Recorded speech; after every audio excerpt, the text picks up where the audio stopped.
오늘 특별히 우리 성찬식을 맞이해서 4층에 우리 중등부 친구들이 함께 예배를 드리고 있습니다. 우리 친구들 하나님 나라의 귀한 아들로 딸로 잘 자랄 수 있도록 우리 다 함께 격려의 박수 한번 보내주시기 바랍니다.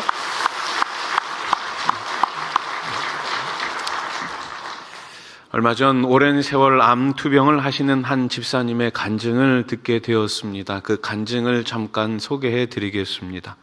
목사님과 수많은 성도님의 기도 속에 사랑을 받아온 제가 그 기도의 응답으로 머지않은 때에 더 이상 고통 없는 곳, 주님이 기다리시는 곳으로 가게 되었습니다. 지난 4년 반 동안 3번의 항암 치료를 하면서 생명을 연장시켜 주신 하나님께 감사드리며 이제 남은 삶을 이 땅에서의 소풍으로 아름답게 마무리하고 싶습니다.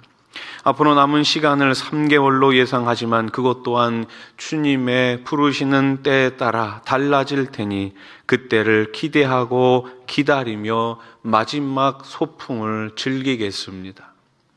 그리고 집사님 부부는 잠자리에 들 때마다 서로에게 이렇게 인사했다고 합니다. 여보, 천국에서 만납시다. 내일 하나님이 새로운 날을 허락해 주시면 감사할 것이고 그렇지 않다면 하나님 앞에서 만납시다. 하나님 앞에서 만납시다. 제가 목회를 하고 여러 해가 지나갔는데 지난 일주일 동안은 제가 매일 장례식장을 다녀왔습니다. 여러분들도 잘 아시다시피 우리 교회 오랫동안 헌신해 오셨던 집사님과 권사님 부부가 하늘나라로 가셨습니다. 남자 집사님이 먼저 하늘나라로 가셨고 며칠이 지나서 우리 권사님께서 소천하셨습니다. 아마 두 분은 그렇게 천국에서 다시 만나셨을 거예요. 여러분, 오늘 이 집사님의 이 고백이 참 귀하지 않습니까? 새로운 한 날을 허락하신 하나님께 감사하고 하나님 앞에서 천국에서 만나자는 그 고백이 참 귀합니다. 그렇습니다. 우리의 신앙은 감사와는 뗄래야 뗄 수가 없어요. 오늘 하루 허락하신 것에 감사하며 살아가시기를 우리 주님의 이름으로 축복합니다.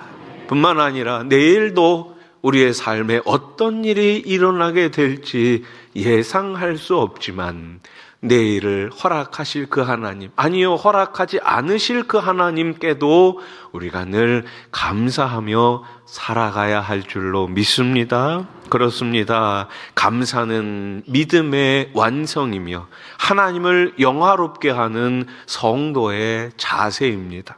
우리 예수님도 이 땅에 오셔서 감사로 충만한 삶을 사셨어요. 예수님의 감사. 그래서 우리는 그 주님으로부터 감사를 배워야 합니다. 자, 오늘 추수감사주의를 통해 예수님의 감사를 배우고 그 감사가 저와 여러분들의 감사가 될 수 있기를 먼저 우리 주님의 이름으로 축복합니다. 첫째로 예수님은 언제 감사하셨나요? 오병이어 사건을 통해 감사하셨습니다.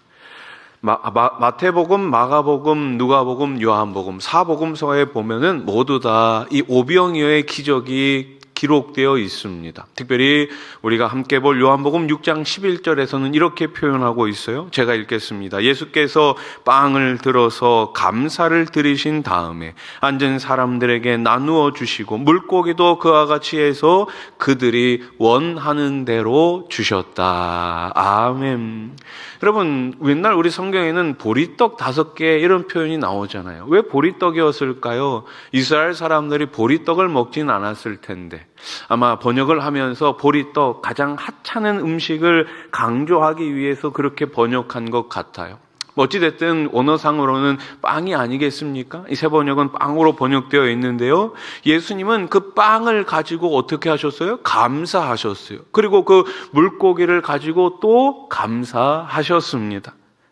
빵과 물고기는 한 소년이 가지고 왔었던 것이었어요. 예수님의 제자들은 어떻게 생각했을까요? 빌립이라는 제자가 이렇게 말합니다. 예수님, 이 많은 사람들을 다 먹이기에는 오병이어 가지고는 너무나 터무니없습니다. 무려 200데나리온은 들 것 같습니다 라고 이야기합니다. 한 데나리온이 얼마입니까? 그 당시 노동자의 하루 품삯 아니겠습니까? 지금으로 따지면은 10만 원만, 하루 일당을 10만 원으로만 계산해도 200일 같으면 2천만 원이에요. 거기에 있는 수많은 사람들을 다 먹이려면 예수님 2천만 원은 있어야 할 것 같아요. 이렇게 빌립이 이야기합니다.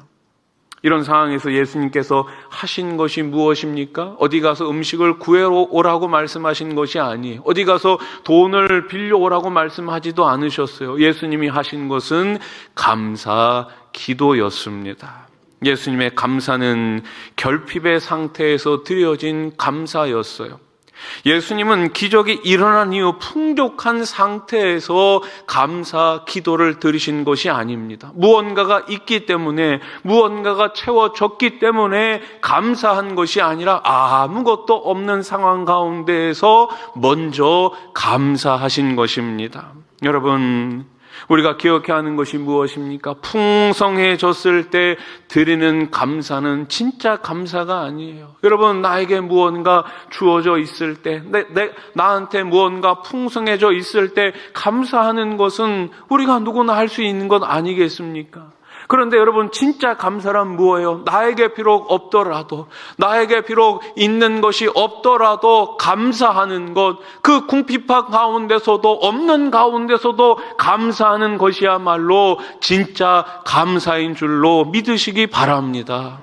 예수님은 현재의 상황과 가진 자원을 비교하면서 위축하거나 한탄하지 않으셨어요. 빌립을 비롯한 제자들은 어떻게 했습니까? 저것으로 누구를 먹일 수 있습니까? 한 소년의 음식으로 이 많은 사람들을 어떻게 먹일 수 있겠습니까? 상황과 가진 자원을 서로 비교한 거예요. 내가 처한 환경과 지금 가지고 있는 것들을 비교한 거예요. 환경을 바라보면 어때요? 아무것도 없으니까 절망과 좌절 가운데 빠질 수밖에 없죠. 그러나 예수님은 상황과 비교하지 않으셨습니다. 예수님은 그 환경과 비교하지 않으셨어요. 예수님께서 하신 것은 무엇입니까? 하나님의 풍성함과 그 상황을 비교한 것입니다. 사랑하는 성도 여러분, 없는 것으로 낙심하지 마십시오. 비록 오늘 나에게 없더라도 하나님께 있음을 믿음으로 바라보시며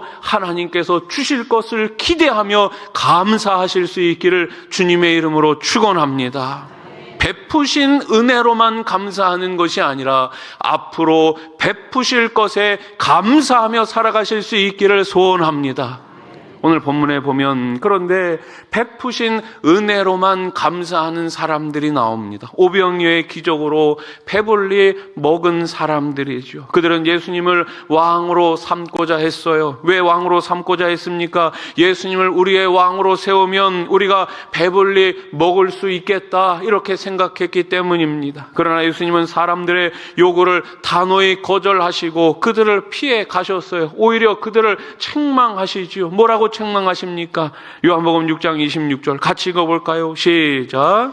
예수께서 대답하여 이르시되 내가 진실로 진실로 너희에게 이르노니 너희가 나를 찾는 것은 표적을 본 까닭이 아니요 떡을 먹고 배부른 까닭이로다. 아멘. 너희가 나를 따르는 것은 표적을 봤기 때문에, 나를 믿기 때문에 따라가는 것이 아니라 먹고 배불렀기 때문에 나를 따라온다라고 이야기하십니다. 그들이 찾은 것은 예수님이 아니었습니다. 그들이 따른 것은 바로 배부름이었습니다. 여러분, 어저께 우리 권호정 집사님 다니엘 기도회 때 귀한 간증을 해주지 않으셨습니까? 예수님이 마음속에 없어도 얼마든지 예배할 수 있습니다. 예수님이 마음속에 없어도 얼마든지 찬양할 수 있습니다. 예수님이 내 인생의 주인이 아니어도 얼마든지 간증하며 살 수 있어요. 문제는 무엇입니까? 우리 주님은 알고 계시다라는 거예요. 예수님을 믿지 않아도 이 자리에 나와 앉아 있을 수 있어요. 얼마나 안타까운 인생입니까? 여러분, 예수님을 꼭 인격적으로 만나실 수 있기를 소망합니다. 예수님을 나의 구세주로, 나의 영원한 주인으로 모시고 그분만을 예배하며 그분께만 감사하며 살아가실 수 있기를 소망합니다. 먹고 배불렀기 때문에 주님을 따라가는 것이 아니라 영원한 천국의 소망을 나에게 허락하신 그 주님의 십자가를 바라보며 따라가는 저와 여러분들이 될 수 있기를 소원합니다. 결핍과 부족함과 굶주림 속에 있음에도 우리가 기억해야 되는 것은 무엇입니까? 우리 하나님이 나의 아버지가 되신다라는 거예요. 내가 어떠한 상황과 내가 어떠한 형편에 처해 있든지 간에 우리 하나님은 여전히 변함없으신 나의 아버지 되심을 믿으시기 바랍니다. 다니엘 기도의 14일차 강사였던 천안길 강사님, 그 간증이 기억나지 않으십니까? 25억이라는 부채로 인생의 바닥까지 내려가서 실패와 좌절을 겪으면서도 그 강사님이 끝까지 놓지 않았던 것이 있잖아요. 무엇을 놓지 않았습니까? 절대로 스스로를 타락시키지 않겠다. 여러분, 많은 사람들이 실패와 좌절 가운데 낙심하고 낭망하면 어떻게 합니까? 자기 자신을 타락시키지 않습니까? 술로 타락시키지 않습니까? 악한 것으로 타락시키지 않습니까? 난 안 된다, 나는 끝났다라면서 이 세상을 욕하고 사람들을 욕하면서 좌절하고 낙심하고 넘어져 있지 않습니까? 근데 그 강사님은 어떻게 했다고요? 스스로를 타락시키지 않았다고요. 타락시키지 않았다고요. 그러면서 10가지 말씀을 통해 가지고 스스로의 계명을 만드셨잖아요. 8번째 그 계명이 무엇이었습니까? 긍정적이고 항상 감사하는 삶이었어요. 그 말씀의 배경이 된 본문이 어디예요? 데살로니가 전서 5장 18절 말씀 아닙니까? 같이 읽어봅시다. 시작. 범사에 감사하라. 이것이 그리스도 예수 안에서 너희를 향하신 하나님의 뜻이니라. 아멘. 범사에 뭐 하라고요? 감사하라. 범사에 감사하라. 매일매일 감사하라. 이것이 바로 예수 안에서 너희를 향하신 하나님의 뜻이니라. 아멘. 여러분, 이 강사님이 25억 부채가 다 해결되어 가지고 감사한 게 아니잖아요. 그 어려운 상황 가운데서도 먼저 감사했었던 것입니다. 사랑하는 성도 여러분, 먼저 감사하시기 바랍니다. 우리의 상황이 바뀌지 않더라도, 우리의 처지가 나아지지 않더라도 먼저 감사할 때에 우리 하나님께서 그 감사하는 인생 가운데 찾아와 주셔서 역사해 주실 줄로 믿습니다. 두 번째, 예수님의 감사는 어디에서의 감사였습니까? 바로 죽음 앞에서의 감사였어요. 나사로의 무덤 앞에서 감사하셨다라는 이야기가 나오죠. 요한복음 11장 41절 말씀. 돌을 옮겨 놓으니 예수께서 눈을 들어 우러러보시고 이르시되 아버지여 내 말을 들으신 것을 감사하나이다. 아멘. 여러분, 이 나사로가 누구입니까? 마르야, 마르다, 나사로, 이 3남매는 예수님과 예수님의 제자들을 많이 도왔던 가족들이었어요. 정말 많이 예수님께 큰 힘이 된 그런 동역자들이었죠. 그런데 누가 지금 죽은 거예요? 그 오라비 나사로가 죽은 거예요. 죽은 지 며칠이 지났습니까? 나흘이 지났어요. 예수님께서 무덤 앞에 가셨습니다. 뭐라고 말씀하십니까? 돌을 옮겨 놓아라, 이렇게 말씀하십니다. 그러고 나서 하신 것이 바로 감사 기도를 드리신 거예요. 아직 나사로가 살아난 것이 아닙니다. 아직 나사로가 일어난 것이 아니에요. 그런데 예수님께서는 먼저 감사하셨습니다. 여러분, 우리의 상황이 바뀌지 않더라도 먼저 미리 감사하시기 바랍니다. 절망적인 현실을 피하고 외면하는 것이 감사가 아니에요. 그 상황 속에서도 어떻게 해요? 그 상황을 직면하면서 그대로 그 문제를 가지고 주님 앞에 나아가는 것, 그것이 바로 감사가 아니겠습니까?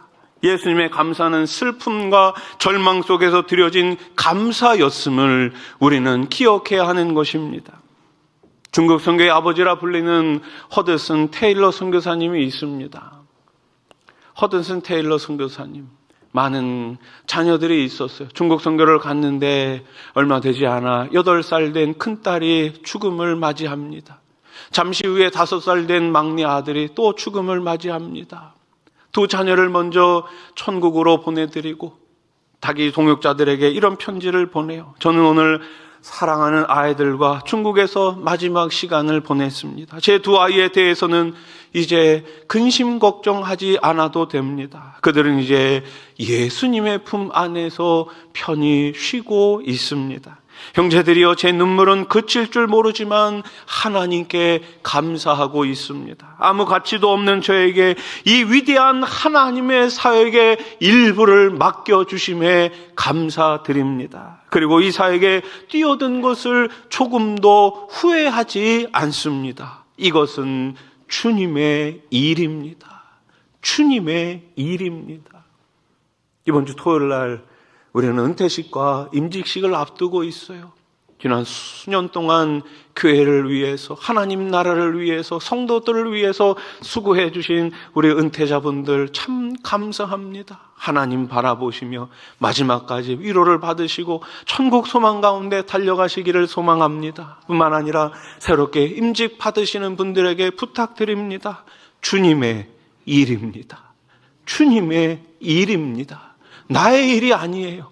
임직을 받으시는 모든 분들, 주님의 이름을 기억하시고 감사함으로 그 직분을 잘 감당할 수 있기를 소원합니다.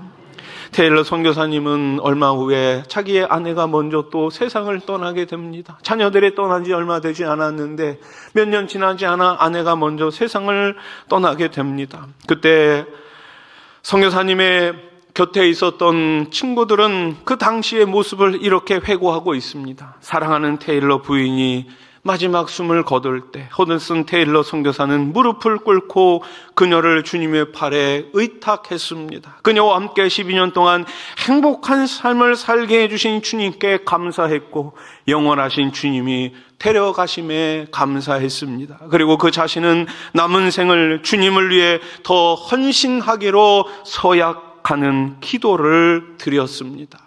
여러분, 우리의 삶이 긴 것 같지만 그렇게 길지 않습니다. 우리의 삶이 이 땅에서 영원할 것 같지만 그렇게 영원하지 않습니다. 영원하지 않은 삶 어떻게 살아가야 할까요? 여러분, 나에게 맡기신 것 감사하며 살아가시기 바랍니다. 오늘도 감사하시고 내일도 감사하시고 어떠한 상황과 형편에서도 감사한다면 우리의 인생은 마침내 하나님 나라에서 아름답게 별처럼 빛나게 될 줄로 믿으시기 바랍니다. 마지막 셋째로 예수님은 오늘 본문에 나오는 것처럼 성만찬을 제정하시며 감사하셨습니다. 오늘 보면 마가복음 14장 22절로 24절 말씀을 제가 세 번역으로 다시 한번 읽어보겠습니다. 그들이 먹고 있을 때에 예수께서 빵을 들어서 축복하신 다음에 떼어서 그들에게 주시고 말씀하셨다. 받아라, 이것은 내 몸이다. 또 잔을 들어서 감사를 들으신 다음에 그들에게 주시니 그들은 모두 그 잔을 마셨다. 그리고 예수께서 말씀하셨다. 이것은 많은 사람을 위하여 흘리는 나의 피, 곧 언약의 피다. 아멘. 여러분, 지금 예수님께서는 제자들과 함께 성만찬을 하고 계시는 거예요. 성만찬이 무엇입니까? 오늘 말씀처럼 이것은 내 몸이다. 나의 피, 곧 언약의 피. 예수님이 찢기신 살과 흘리신 피를 기념하는 것이 성만찬이 아니겠습니까? 그런데 예수님께서는 그 자리에서도 무엇을 하셨어요? 감사 기도를 드리신 거예요. 자신의 죽음 앞에서도 이제 잠깐 후면 골고다 언덕에 올라가셔야 됩니다. 십자가를 지셔야 됩니다. 거기서 죽으셔야지만 됩니다. 그럼에도 불구하고 예수님은 감사하신 것입니다. 죽음 앞에 있는 저와 여러분들, 언제 죽음이 우리 곁에 다가온들 이상하지 않은 우리의 삶 가운데 여러분은 무엇을 감사하고 계십니까? 여러분의 입술은 무엇에 감사하고 있습니까? 사랑하는 성도 여러분, 우리의 입술이 감사로 가득 채워질 수 있기를 소원합니다. 우리의 입술이 감사의 축복의 통로가 될 수 있기를 소망합니다. 죽음 앞에서도 감사할 수 있는 저와 여러분들이 되기를 소망합니다. 한국교회에 큰 발자국을 남기셨던 하영조 목사님, 여러분들 잘 알고 계시죠? 그 목사님께서 소천하시기 1년 전에 강단에서 이런 설교를 하셨어요. 저는 간암 수술을 7번 했습니다. 수속도 계속해서 받아야 합니다. 그래서 가끔 강단에 올라올 때는 비틀거릴 수밖에 없습니다. 그래도 저는 제가 설교할 수 있는 것에 감사드립니다. 아픈 것도 감사하고 죽게 된 것도 감사합니다. 감사하려고 하면 감사하지 않을 것이 없습니다. 감사하려고 하면 감사하지 않을 것이 없습니다. 없습니다. 망하는 것도 감사하고 부도난 것도 감사하고 불치병에 걸린 것도 감사하고 사회적으로 매장당해도 감사합니다. 여러분, 무언가 있어야지만 감사하는 인생이 아니라 아무것도 없어도 오직 예수, 그 예수님으로 말미암아 감사하는 저와 여러분 우리 수원아산교회가 되기를 우리 주님의 이름으로 간절히 축원합니다. 옆에 계신 분들과 이렇게 한번 인사합시다. 무슨 일을 만나도 감사합시다. 한 번 더 무슨 일을 만나도 감사합시다. 감사합시다.